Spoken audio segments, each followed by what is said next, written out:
Dans notre texte de base, dans Exode chapitre 33, verset 18, la Bible nous dit que Moïse dit au Seigneur, fais-moi voir ta gloire. Pourquoi Moïse dit au Seigneur, fais-moi voir ta gloire? Parce que tout simplement, le Seigneur dit à Moïse, par rapport au veau d'or qu'ils avaient fait, que je ne marcherai plus avec vous. Parce que si je marche avec vous, je vous détruirai. Et Moïse, dans cette intercession devant le Seigneur, il dit au Seigneur, si tu ne viens pas avec nous, nous n'avancerons pas. Moïse savait la valeur de la présence de Dieu dans notre vie. Moïse savait l'essence réelle quand Dieu est au milieu de son peuple. Et c'est pour ça que Moïse voulait réclamer nécessairement la présence de Dieu et non la présence d'un ange. Et dans cette intercession, le Seigneur exauce Moïse. Il lui dit, moi-même je viendrai avec vous. Amen. Ainsi Moïse dit, fais-moi voir ta gloire. Au fait, Moïse voulait une manifestation réelle de Dieu. Moïse voulait une manifestation tangible, palpable de Dieu.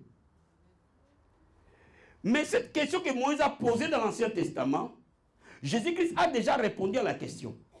Le jour où il a ressuscité Lazare. Parce que Marthe, qui était incrédule, quand Jésus-Christ dit ôtez la pierre, Marthe réagit. Il dit, Seigneur, il sent déjà. Ça ne sert à rien qu'on ôte la pierre. Jésus-Christ a dit, Marthe, ne t'ai-je pas dit, si tu crois, tu verras la gloire de Dieu. Amen. Hein? Mais laisse-moi te dire quelque chose. Dans cette phrase que le Seigneur montre, il montre un lien qui existe entre la foi et la gloire de Dieu. Il dit par là, partout où il y a la foi, la gloire de Dieu sera là. Partout où les gens croiront, je me manifesterai. Donc lorsque nous demandons, Seigneur, fais-moi voir ta gloire, la réponse est déjà que si simplement tu peux croire, tu as la gloire de Dieu. Le but de ce séminaire, je peux même l'intituler la foi qui fait descendre la gloire. Parce que la réponse est déjà donnée. Mais aujourd'hui, dans les premiers jours de notre séminaire, nous allons essayer de définir la gloire de Dieu. Nous allons essayer de définir la foi. Parce que partout où il y a la foi, il y a la gloire. Partout où il y a l'incrédulité, le diable est là. Si tu veux changer ta vie, voir la gloire de Dieu, il faut que tu recherches la foi. Et le but de ce séminaire, c'est d'équiper un peuple de foi. De ramener la foi dans l'église. De ramener les nécessités des hommes et des femmes qui vont croire à Dieu au niveau le plus élevé. Dis à ton voisin, ta foi va bondir. Dis à ton voisin, ta foi va s'élever. Tu vas devenir un homme et une femme de foi. Donc le but de ce séminaire est de susciter des hommes et des femmes de foi. Ainsi, ils verront la gloire de Dieu. Aujourd'hui, nous allons répondre à deux questions. Qu'est-ce qu'est la gloire de Dieu? Qu'est-ce qu'est la foi? Bibliquement parlant, la gloire de Dieu est définie dans Marc, chapitre 2. Marc, chapitre 2. Verset 10 à 12.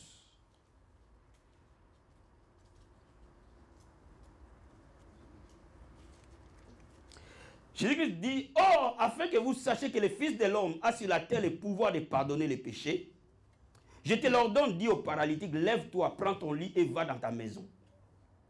Et en l'instant, il se leva et prit son lit et sortit en présence de tout le monde. De sorte qu'ils étaient tous dans l'étonnement et glorifiaient Dieu, disant, nous n'avons jamais rien vu de pareil. Là où la gloire arrive, les gens disent, nous n'avons jamais rien vu de pareil. Là où la gloire de Dieu arrive, les hommes constatent un changement palpable. L'histoire ici nous montre comment Jésus a guéri un paralytique. Et la Bible nous dit que Jésus a dit au paralytique, tes péchés te sont pardonnés. Et les gens qui écoutaient Jésus disent, mais comment il peut pardonner les péchés? Il dit, pour faire simple, je te l'ordonne, lève-toi et marche. Quand il a fait cela, les gens ont vu la gloire de Dieu. La gloire de Dieu n'est pas quand tu es lié. La gloire de Dieu n'est pas quand tu es tombé malade. La gloire de Dieu n'est pas dans tes échecs. La gloire de Dieu n'est pas dans tes pleurs. La gloire de Dieu est dans la manifestation de la divinité au travers de l'homme. Laisse-moi te dire, l'évangile n'est pas une religion. L'évangile est la divinité parmi les hommes. Et quand Dieu se manifeste dans ta vie et au travers de ta vie, les gens voient la gloire de Dieu. Il faut comprendre une chose. que Dieu veut se manifester dans nos vies pour que les gens voient sa gloire au travers de nous. Donc laisse-moi te dire, Dieu t'a sauvé pour que les gens voient sa gloire. La gloire que Moïse a demandée, c'est cette gloire que les enfants d'Israël ont vue au travers du Christ.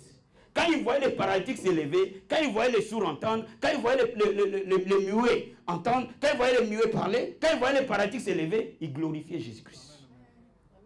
Cela veut dire quoi? La gloire de Dieu est lorsque l'homme œuvre dans une capacité supérieure à la nature humaine. La gloire de Dieu est ce que l'homme œuvre dans une grâce supérieure à la nature humaine. La gloire de Dieu est lorsque tu œuvres dans une puissance supérieure à la puissance normale. La gloire de Dieu va nécessairement t'amener là où les gens vont être étonnés de ce que tu es. Les gens qui connaissaient Pierre, quand on l'a amené dans les Sanhédrins, ils l'ont reconnu pour avoir été avec Christ. Pourquoi? Ils ont vu la gloire dans la vie des simples pécheurs.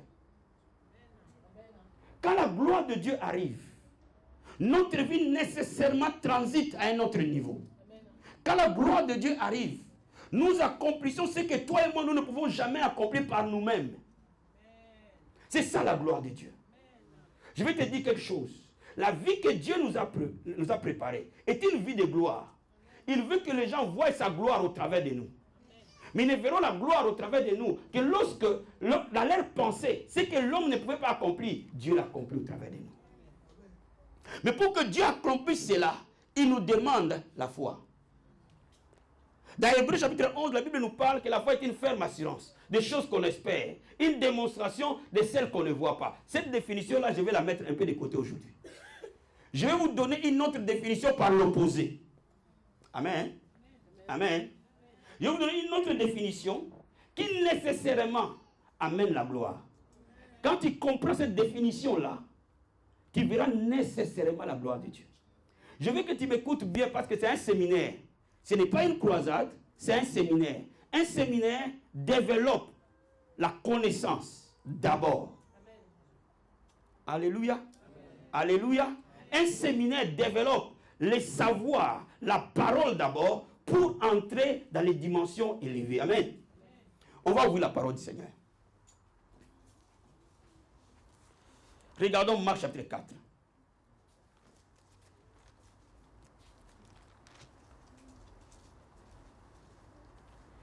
Verset 35. Je commence au verset 35. Amen. J'ai lu la parole du Seigneur. Ce même jour sur le toit, Jésus leur dit, sur le soir plutôt, Jésus leur dit, passons à l'autre bord. Après avoir renvoyé la foule, il l'amenait dans la barque où il se trouvait. Il y avait aussi d'autres barques avec lui. Il se leva un grand tourbillon et les flots se jetaient dans la barque au point qu'elle se remplissait déjà. Et lui, il dormait à la poupe sur le coussin. Il est réveillé et lui dit, Maître, ne t'inquiètes-tu pas de ce que nous périssons? S'étant réveillé, il menaça le vent et dit à la mer, silence, tais-toi. Et le vent cessa. Et il y eut un grand calme. Puis il leur dit, pourquoi avez-vous ainsi peur? Comment n'avez-vous point la foi? Ils furent saisis d'une grande frayeur et se dirent les uns aux autres, quel est donc celui-ci à qui obéissent même les vents et la mer? Quand on regarde bien la définition de la gloire, c'est lorsque l'homme fonctionne de la capacité au-dessus de la nature. Ces gens ont vu la gloire de Dieu. Ils étaient dans l'étonnement et disent, qui est celui-ci à qui le vent et la tempête obéissent? Bien-aimé, les membres de ta famille vont dire réellement le Dieu que tu sers est véridique. Parce qu'ils auront vu la gloire de Dieu dans ta vie. Et laisse-moi te dire, dans cette histoire, Jésus pose une question simple. Il pose la question, pourquoi avez-vous ici peur? Comment n'avez-vous pas la foi? Donc Jésus nous montre par là que si tu veux comprendre la foi, tu dois comprendre la peur. Parce que la peur n'est rien d'autre que l'opposé de la foi. Et si tu comprends la peur, tu arrives à vaincre la peur, tu as la foi qui produit des miracles. Donne-moi amen bien. Donne-moi amen bien. Quelqu'un peut acclamer le Seigneur? Alléluia. Est-ce que vous comprenez la révélation? Ici, Jésus-Christ est dans une barque avec ses disciples. Et il traverse la mer. Il y a un tourbillon qui arrive. Un tourbillon, c'est lorsque le vent souffle dans l'eau et forme des tours qui absorbent tout ce qui est au-dessus du tourbillon. Et les gens qui sont dans la barque étaient des pêcheurs à la base. Donc ils savent que quand il y a tourbillon, la mort n'est pas loin. Ils savent qu'ils sont en face d'un danger mortel. Et l'homme normal, en face d'une situation inconfortable, réagit par la peur. La peur est un sentiment naturel de l'homme. Une situation inconfortable. Ils sont dans une situation inconfortable et l'homme naturel réagit par la peur. Et la peur les envahit. Ils commencent à se poser des questions. Mais pendant ce temps, Jésus dort. Lui, qui est au-dessus de la nature. Je vous ai dit la gloire de Dieu lorsque nous œuvrons au-dessus de la capacité humaine. Lui qui vit dans cette gloire, il dort. Pendant que les gens qui sont naturels paniquent. Laisse-moi t'expliquer. Lorsque tu vis naturellement, tu vas vivre la peur. Mais lorsque tu vas vivre dans la foi, la peur va partir. Donne-moi amen bien. Oh, donne-moi amen bien. Donne-moi amen bien, s'il te plaît. Je vais d'abord te définir la peur. La peur est un sentiment de forte inquiétude. Est un sentiment de crainte. Est un sentiment de frayeur en face d'une situation inconfortable. Toute situation inconfortable produit dans l'homme la peur. Et cette peur amène le diable dans notre vie. Quand le médecin te diagnostique que tu ne vivras pas, ta réaction naturelle, c'est la peur. Quand le médecin te dit que tu n'auras pas d'enfant, ta réaction naturelle, c'est la peur. Quand les huissiers t'écrivent qu'ils viendront chez toi le lendemain, ta réaction naturelle, c'est la peur. Quand le préfet t'écrit que tu es mis hors de la France, ta réaction naturelle, c'est la peur. Quand tu vois l'âge avancé et le mariage n'est pas arrivé, ta réaction normale, c'est la peur. Quand tu vois que ton fiancé que tu aimes beaucoup commence à ne pas s'occuper de toi, ta réaction normale, c'est la peur. Pourquoi la peur est une réaction normale de tout être humain? Alléluia. Alléluia. Alléluia. Quand tu sais que tu ne sais pas comment tu vas payer ton loyer à la fin du mois, ta réaction normale, c'est la peur. Donc ces gens-là, il ne fallait pas les condamner. Ils avaient une réaction normale. Mais laisse-moi te dire, quand tu vas vivre la foi, ta réaction ne sera plus normale. Alléluia. Jésus ne veut pas la réaction normale. Lui, pendant que les gens paniquaient, lui dormait. Pendant que les gens s'agitent, toi tu dors. Pendant que les gens pleurent, toi tu rigoles.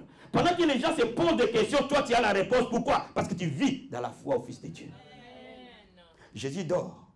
Ils arrivent, il les réveille. Quand il les réveille, il dit, comment tu ne t'inquiètes pas que nous allons mourir? Qu'est-ce que Jésus fait? Il dit à la tempête, tais-toi. Silence. Et la tempête obéit. Mais ce que Jésus dit est d'abord lié à son état d'esprit. Si Jésus avait la peur comme les disciples, il n'allait pas dire à la tempête, tais-toi. Alléluia. Alléluia. Alléluia. Si Jésus avait la peur comme ses disciples, ce qu'il dirait à la tempête n'obéirait pas. La tempête a obéi aux paroles reliées à la confiance qu'il avait dans son cœur. Les démons vont t'obéir quand tu as confiance, que quand je te dis pars, tu pars. Beaucoup de prières ne sont pas exaucées parce que ces prières sont les reflets de peur enfouies. Beaucoup de prières ne sont pas exaucées parce que des prières ne sont pas rattachées sur la confiance qui est dans le cœur, mais surtout sur l'angoisse qui est dans le cœur. Tu peux me donner un amen bien? Quelqu'un peut me donner un amen bien? Tu me saisis déjà, tu commences à voir comment on va. Jésus-Christ, lui, il avait dominé la peur. Ainsi, il pouvait parler à la tempête, silence. Et la tempête allait l'obéir. La Bible dit, tout ce que vous demanderez en priant, si vous croyez, vous le verrez s'accomplir. Cela veut dire quoi? Ce que tu dis doit être lié à ce qui est dans ton cœur. Si ce qui est dans ton cœur est l'opposé de ce que tu dis, rien ne marche. Maintenant, ce qui m'a frappé, Jésus pose la question, pourquoi avez-vous si peur? Pourquoi avez-vous si peur? Jésus-Christ n'a pas compris comment un chrétien, un disciple peut être incrédule. Aïe. Quelqu'un me donne un amen. Quelqu'un me donne un amen. Quelqu'un me donne un amen. La question de Jésus déjà montre qu'il était désorienté de voir l'incrédulité de ça qu'il entourait. Parce que dans son imagination, il s'attendait à ce que tout le monde soit calme.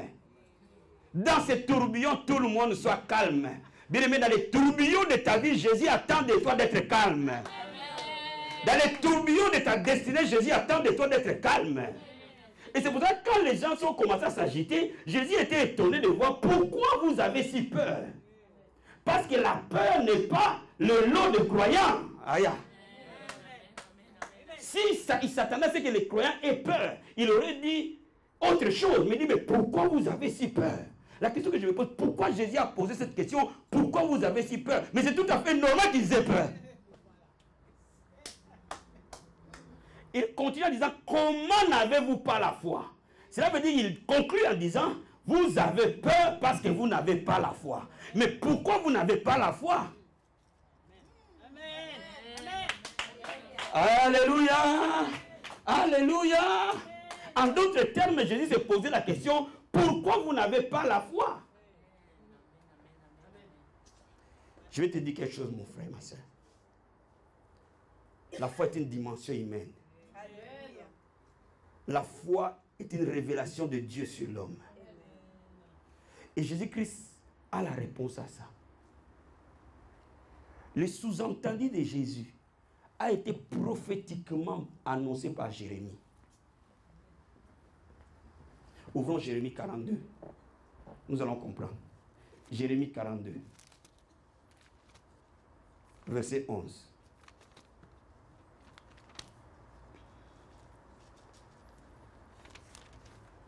Quelqu'un me saisit ce soir. Jérémie 42, verset 11. Écoutez ce que la Bible dit. Ne craignez pas les rois de Babylone, dont vous avez peur. Ne les craignez pas, dit l'Éternel, car je suis avec vous pour vous sauver et vous délivrer de sa main. Le reste des Israélites qui sont restés avaient peur des représailles de Nebuchadnezzar. Et ils voulaient s'enfuir en Égypte à cause de la peur. Et le prophète Jérémie parle aux enfants d'Israël. N'allez pas en Égypte, restez ici. Le roi ne vous fera rien. Et Jésus, le prophète Jérémie leur donne la réponse. Il dit, ne craignez pas Nebuchadnezzar. Il ne pourra rien vous faire. Pourquoi? Parce que l'Éternel est avec vous. Alléluia. Alléluia. L'Éternel est avec vous, ne le craignez pas. C'est pour ça que Jésus-Christ leur a dit, je suis avec vous dans cette barque. Comment vous avez peur? Ah, vous ne m'avez pas saisi. Vous ne m'avez pas saisi. Jésus était étonné que lui est avec eux dans la barque. Mais malgré qu'il est avec eux, ils ont peur. Donc sa seule présence suffisait à montrer par là que le tourbillon ne nous fera rien du tout. La foi, la véritable foi qui fait descendre la gloire de Dieu est basée sur l'assurance que Dieu est avec toi. Alléluia. Alléluia. La foi qui transporte les montagnes est basé sur la certitude que l'homme a, que dans cette montagne où il passe, dans cette turbulence où il rentre, il n'est pas seul. Jésus est avec lui.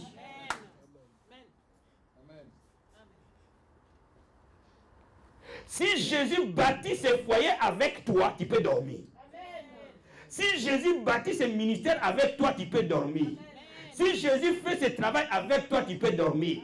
Tant que Jésus est avec toi, il n'y a rien à avoir peur. Dis-moi amen bien. Alléluia. Alléluia. Bien, mais lorsqu'on veut que la vie change, les sentiments de peur doivent partir de ton cœur. Mais ces sentiments de peur ne partent pas parce que tu veux le faire partir. Ces sentiments de peur est la réaction normale. Lorsque la présence de Dieu vient dans ta vie, la présence de Dieu chasse la peur de ton cœur. Cabra Santabaya. Donne-moi amen bien. Bien, mais je vais te dire quelque chose. Tu peux être ici, tu as reçu un diagnostic bizarre. Mais parce que tu es en train d'écouter la parole d'aujourd'hui, tu auras l'assurance naturelle.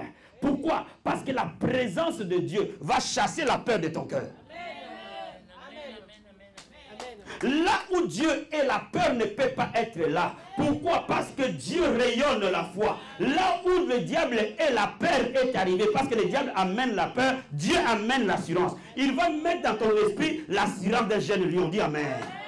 Alléluia. Alléluia.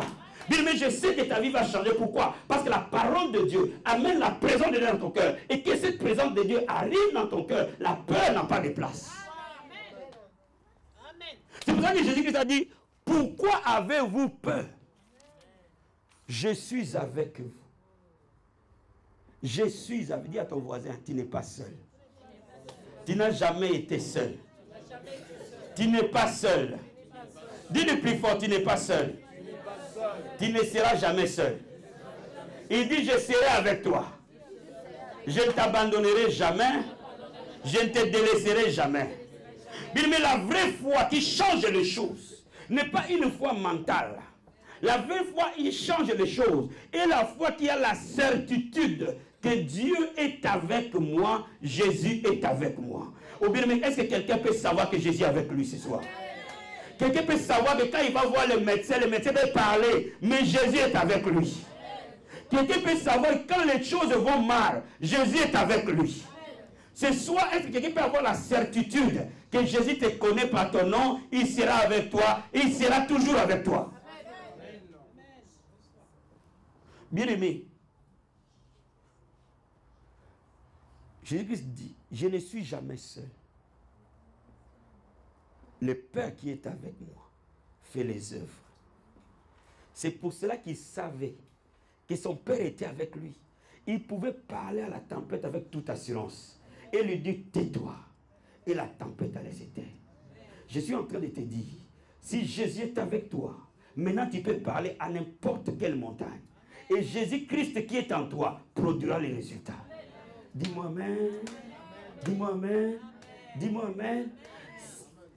Quand tu es sûr que Jésus est avec toi, à ce moment-là, tu ne vois plus les choses au regard d'un homme normal.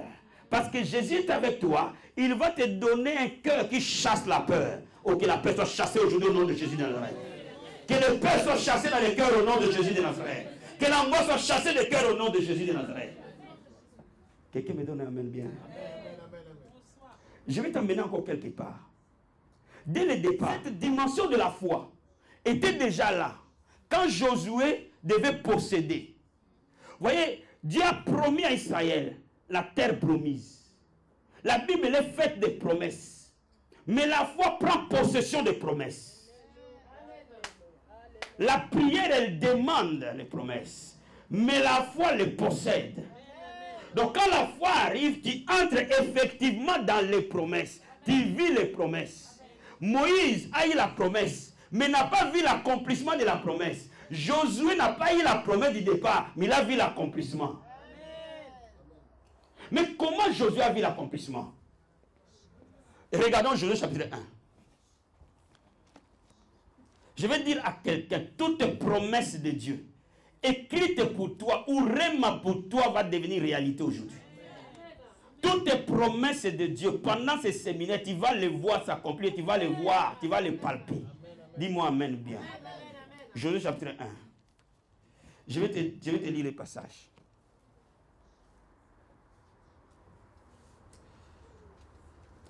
Je vais commencer au verset 5. Nul ne tiendra devant toi tant que tu vivras. Pourquoi? Je serai avec toi, comme j'ai été avec Moïse. Je ne te délaisserai point, je ne t'abandonnerai point. C'est que Jésus a dit, je suis avec vous dans la barque. C'est la même chose. Je suis avec vous dans la barque. Rien ne peut vous arriver. Alors n'ayez pas peur, dormez. Alléluia. Je suis avec vous dans cette situation. N'ayez pas peur. Rien ne peut vous arriver. Ou que quelqu'un dise à ton voisin, n'aie pas peur, je suis avec toi dans cette situation. N'aie pas peur, je suis avec toi dans cette situation.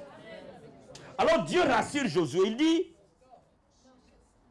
je serai avec toi comme j'ai été avec Moïse. Je ne te délaisserai point, je ne t'abandonnerai point. Alléluia. Il dit, fortifie-toi, prends courage. Parce que c'est toi qui mettras ces peuples en possession du pays que j'ai juré à leur peuple de leur donner. Alléluia. C'est toi qui vas posséder les promesses.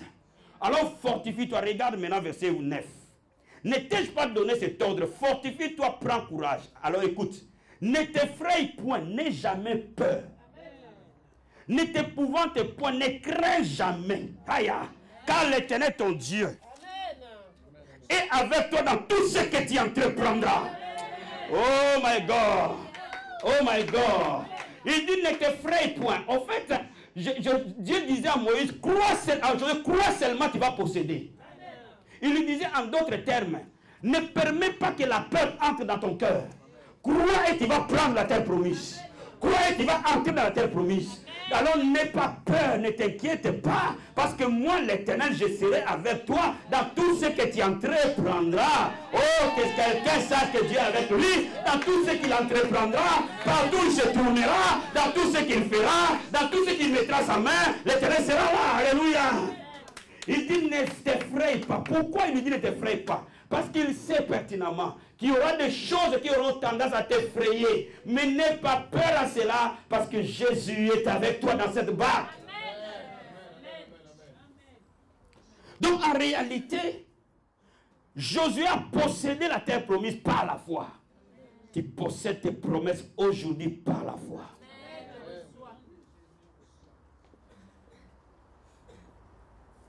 Quelles sont les promesses que Jésus t'a données? Et pourquoi jusqu'à aujourd'hui, tu n'as pas vu l'accomplissement des promesses? Mais laisse-moi te dire, quelque chose t'a bloqué. C'est la peur. Il y a des peurs manifestes, il y a des peurs enfouies. Il y a des peurs qui se manifestent, il y a des peurs qui sont en nous, qui ne se manifestent pas, mais qui nous bloquent.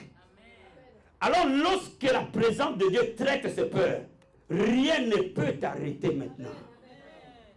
Tu me comprends ce soir? Je vais revenir pour t'amener quelque part. Regarde Marie, regarde Marthe devant la tombe de Lazare. Marie croit, Marthe est incrédule. Pourquoi Marthe est incrédule? Parce que Marthe a peur qu'on ouvre la pierre pour que ça sente mauvais. Il avait peur. Et parce que sa peur était là, Marthe ne pouvait pas croire. Donne-moi amen bien. Donne-moi amen bien. Donne-moi amen bien. Tous les stratagèmes que Marthe a eu à opérer, c'est tout simplement parce qu'elle avait peur. Au bien, mais je vais te dire quelque chose. La peur est l'instrument magnifique du diable contre les chrétiens. La peur est l'outil que le diable va utiliser pour chercher à te détruire. La peur est l'instrument que le diable va utiliser pour t'empêcher d'atteindre ta destinée. Quand tu vas te décider d'arriver à quelque chose que Dieu veut te dire, les gens vont commencer à parler. Ça ne réussira pas, ça ne marchera pas, ça ne fonctionnera pas. Pour quel but? Pour envahir ton cœur par la peur. Mais Jésus-Christ te dit aujourd'hui, je suis avec toi dans cette barque, ne crains rien. Alléluia. Alléluia. Quelqu'un me donne amen. Quelqu'un me donne amen. Quelqu'un me donne amen. Donc laisse-moi t'expliquer quelque chose ce soir. Lorsque tu crois, tu possèdes. Mais pour que tu croies, il faut que tu puisses avoir la victoire sur la peur. Mais comment avoir la victoire sur la peur?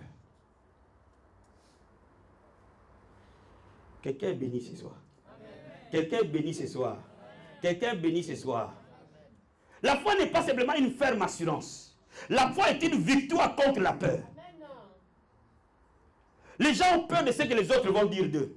Les gens ont peur de ce que les amis vont dire d'eux. Les gens ont peur de ce que les membres de famille vont dire d'eux. Les gens ont peur de ce que les autres vont dire d'eux. Ils veulent vivre une vie autre que Dieu a mis dans leur cœur. Pourquoi? À cause de la peur. N'aie jamais peur de Satan. N'aie jamais peur des démons.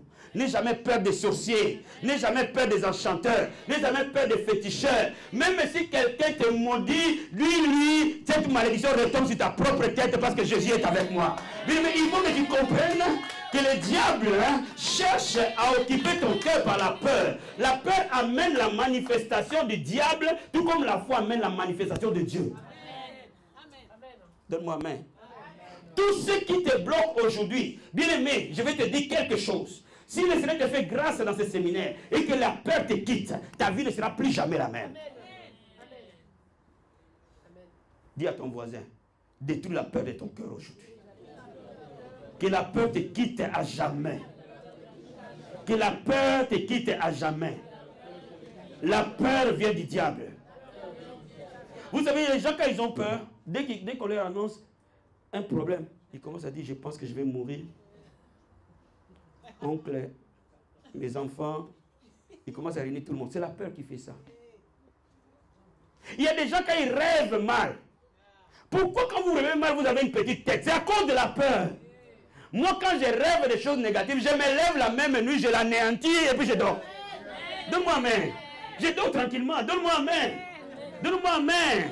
Donne-moi amen. Vous allez voir quelqu'un venir à l'église avec une petite tête. Papa, je n'ai pas bien dormi. Tu n'as pas dormi pourquoi? J'ai rêvé qu'on m'étranglait la nuit. J'ai rêvé que je suis mort. On m'a amené au cimetière. C'est le diable qui t'envoie ça pour que tu puisses avoir la peur. Quand tu réagis par la peur, ça se manifeste. Dis, mais lève-toi, lis-le. Dis, la Bible dit, oh, le plus jeune parmi vous mourra à 100 ans. Satan reprend tes veuves et retourne en enfer. Je dors. Donne-moi amen. Donne-moi amen bien. Amen. Vous allez voir parfois des jeunes filles. Les fiancés voyous les font tourner la tête.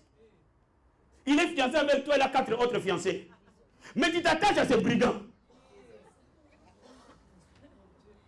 Pourquoi tu t'attaches à ces brigands? Parce que tu as peur. Ce qui n'a tiqué, qu'est-ce que je vais devenir? Si je les laisse, qu'est-ce que je vais devenir? La Bible dit quand une porte se ferme, 9 s'ouvrent. Donne-moi même bien. Alléluia. Quelqu'un peut donner un vrai amen. Quelqu'un peut donner un vrai amen. Quelqu'un peut me donner un vrai amen. Bien, mais j'ai une bonne nouvelle à t'annoncer. Tu sais, les voyous existeront tant que le monde existera. C'est toi qui dois décider si tu veux marcher avec les voyous ou avec les gens justes. Si tu veux t'attacher aux voyous, ils te détruiront. Donne-moi amen bien. Dis à ton voisin, aie confiance. Tout marchera. Tu n'es pas seul. Jésus est avec toi. Tu n'es jamais seul. Jésus est avec toi. Aie simplement confiance. Aie simplement confiance. N'aie jamais peur. Ne crains jamais. Tu n'es pas seul. Tu ne seras jamais seul. Maintenant, est-ce que je peux avancer? Maintenant, comment je chasse la peur de mon cœur?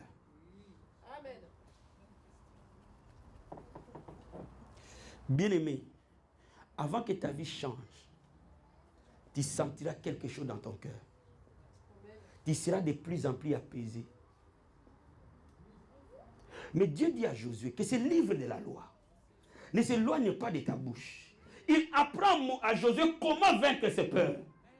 Que ce livre de la loi ne s'éloigne pas de ta bouche. Médite-le jour et nuit, afin que tu fasses tout ce qui était écrit. Que ce livre de la loi ne s'éloigne pas de ta bouche. Il n'a pas dit que ce livre de la loi ne s'éloigne pas de ton cœur. Il a dit que ce livre de la loi ne s'éloigne pas de ta bouche.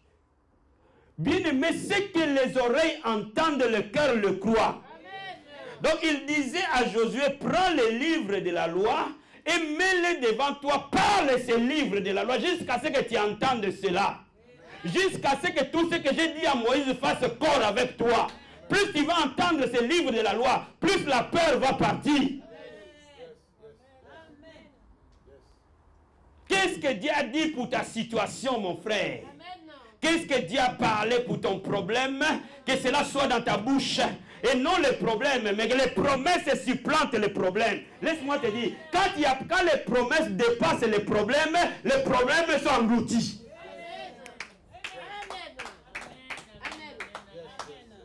Tu veux donner un amen? Tu veux donner un amen? Vous n'avez pas compris. Quand le diable t'envoie un mauvais sort, si ces paroles sont plus fortes que les promesses de Dieu dans ta vie, ces paroles se matérialisent. Mais si les promesses sont plus fortes que ces paroles, ils engloutissent ces problèmes. Quand tu veux vivre par la foi, il faut que tu sois quelqu'un qui parle les promesses tout le temps. N'arrête pas de parler les promesses. N'arrête pas de les déclarer. Chante-le, prie-le, élève-le, proclame-le, confesse-le, parle-le, annonce-le. Dis aux gens, je vais me marier cette semaine. Oh my God, quelqu'un peut donner un amen. Commence à appeler les choses qui n'existent pas comme si elles étaient. Dieu lui-même marche par la foi. Il appelle les choses pour s'accomplir. Et toi, commence à l'annoncer. Annonce les promesses. Proclame les promesses. Pas seulement quand tu pries, mais même quand tu parles avec tes amis. Dieu m'a dit que cette année je vais me marier. Mais le fiancé n'est pas encore là. Mais je te préviens que Dieu m'a dit que cette année je vais me marier. Je suis en train de préparer mon mariage. Je te préviens. Mais n'aie pas honte d'annoncer ce que Dieu a dit. Oh my God, quelqu'un peut donner un amen bien.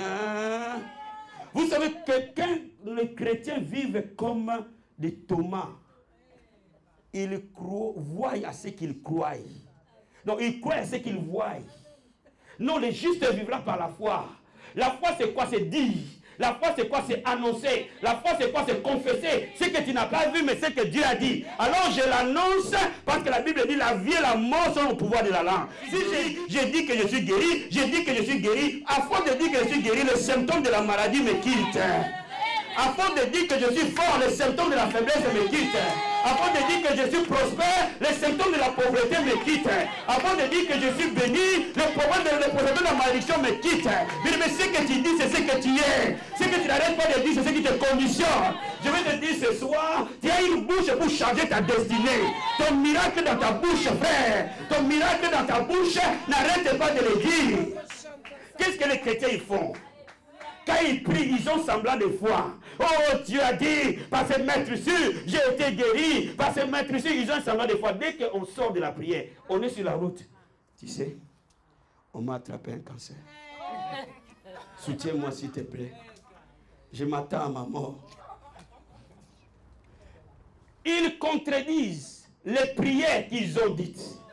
Même dans tes conversations, frère, c'est là où tu dois dire les choses que Dieu t'a promis. Est-ce que quelqu'un vit avec une promesse? Est-ce que quelqu'un, Dieu lui a promis? Bien aimé, si tu as une promesse, c'est la semence de ta destinée. Dieu bâtit une vie par une promesse, par un rêve. Il a bâti la vie d'Abraham en disant à Abraham, je ferai de toi père de multitudes. Oh my God. Il a simplement dit à Abraham. Et Abraham a pris cela. Il a commencé à appeler Sarah Sarah. Appeler Sarah Sarah. Il a changé son nom pour que la parole soit annoncée sur sa vie. Aujourd'hui à quelqu'un, les promesses de Dieu doivent être dans notre bouche, doivent être dans ta bouche, doivent être dans cette église. Elle sera ce que Dieu a dit qu'elle est. Elle va devenir ce que Dieu a dit qu'elle est. Dès que nous proclamons les promesses de Dieu, les promesses deviennent corps à nous. Alléluia. C'est pour cela que Dieu dit à Josué, prends les promesses et parle les promesses, fiston.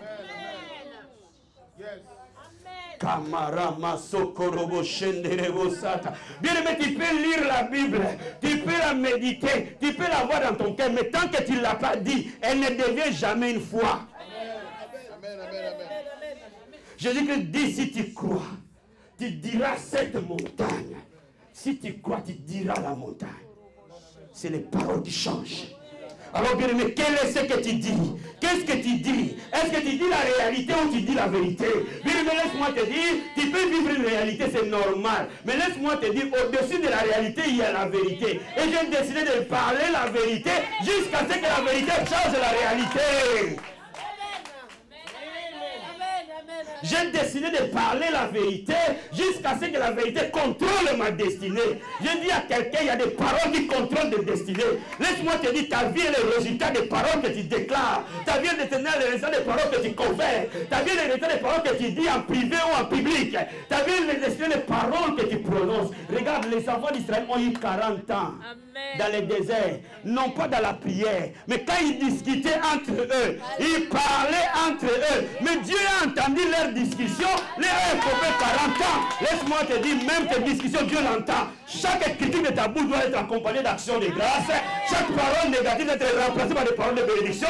Chaque parole d'impossibilité doit être remplacée par des paroles de possibilité. Nous sommes les résultats des paroles.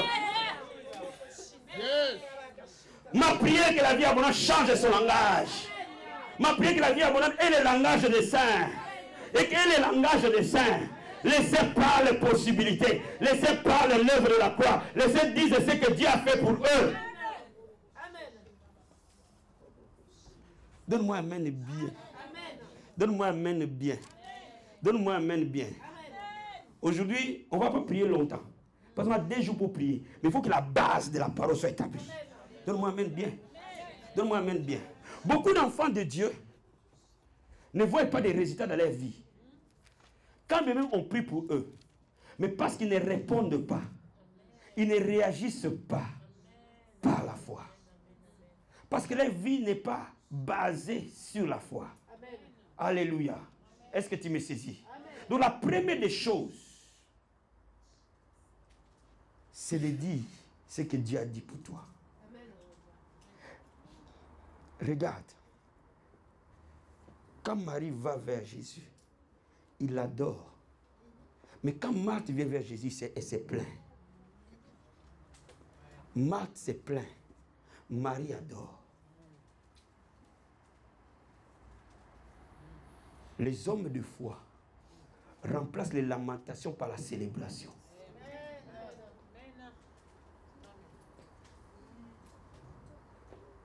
Tu ne peux pas déclarer la parole de foi si dans ton cœur il n'y a pas la célébration.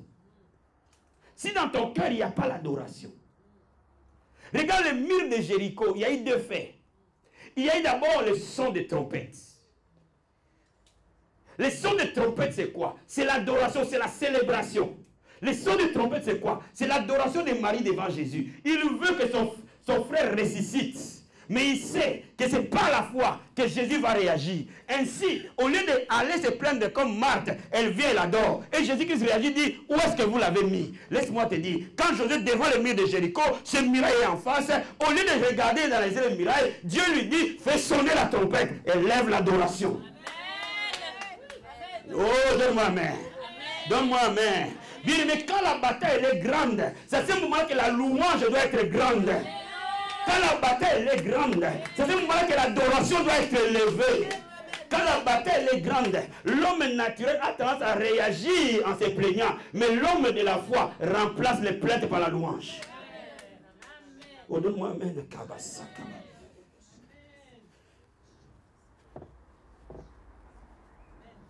Quand il célèbre Dieu, quand il adore, ton cœur se reprogramme à la foi. Parce qu'il siège dans l'adoration d'Israël.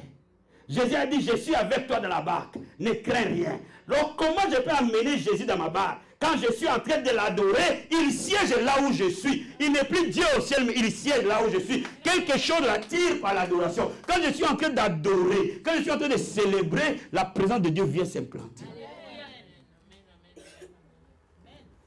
Quand la présence de Dieu vient s'implanter, je parle maintenant des promesses. Après la trompette, ils ont poussé des cris de joie. Ils ont poussé un cri sur le muraille. Et le muraille est tombé. Après avoir adoré. Amen, amen. Marie a dit, si tu étais là, mon frère ne serait pas mort. Il a présenté une requête. Bien-aimé, quand tu deviens une personne qui adore, quand tu deviens quelqu'un qui élève Jésus au-dessus de chaque bataille, plus le combat est élevé, plus tu dois danser. Plus le combat est élevé, plus tu dois célébrer. Plus tu ne sais pas où est-ce que tu auras la porte de sortie. À ce moment-là que tu dois célébrer encore plus. Parce que la louange est une arme dans la bataille. La louange est une arme de vainqueur. La louange est une arme pour renverser des forteresses. Laisse-moi te dire, David était un instrument de Dieu parce qu'il jouait la harpe. Quand il jouait la harpe, les démons qui étaient sur Saül ne pouvaient plus supporter la présence de Dieu. Parce que la harpe ramenait la présence du Seigneur. Quand la harpe est en train d'être jouée, la présence de Dieu s'implante et le diable ne peut pas rester, il ne peut te laisser la place. Oh, que le diable laisse la place dans ta vie au nom de Jésus. Oh, que le diable laisse la place dans ta vie au nom de Jésus. Oh my God.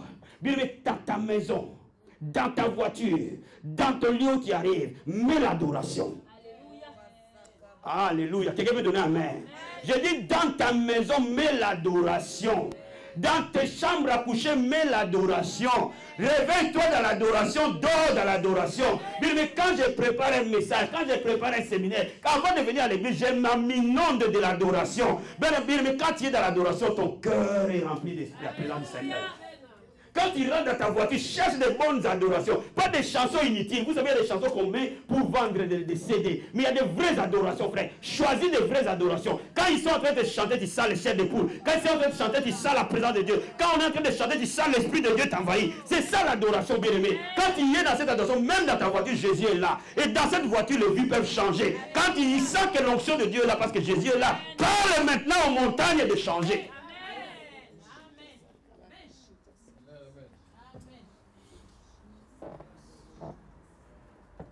La foi ne faillit jamais.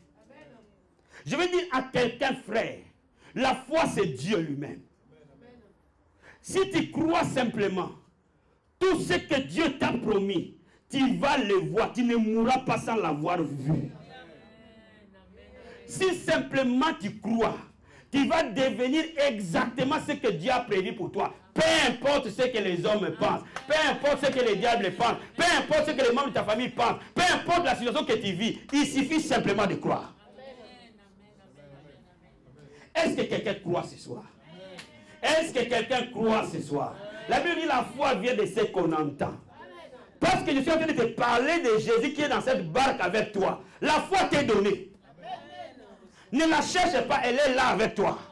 Ne cherche pas à la localiser, elle est là avec toi. Parce qu'elle vient derrière la parole. Quand la parole est la sémence de la foi, quand elle est lancée vers nous, la foi naît en nous. Bien aimé, tu as la foi parce que tu as écouté la parole.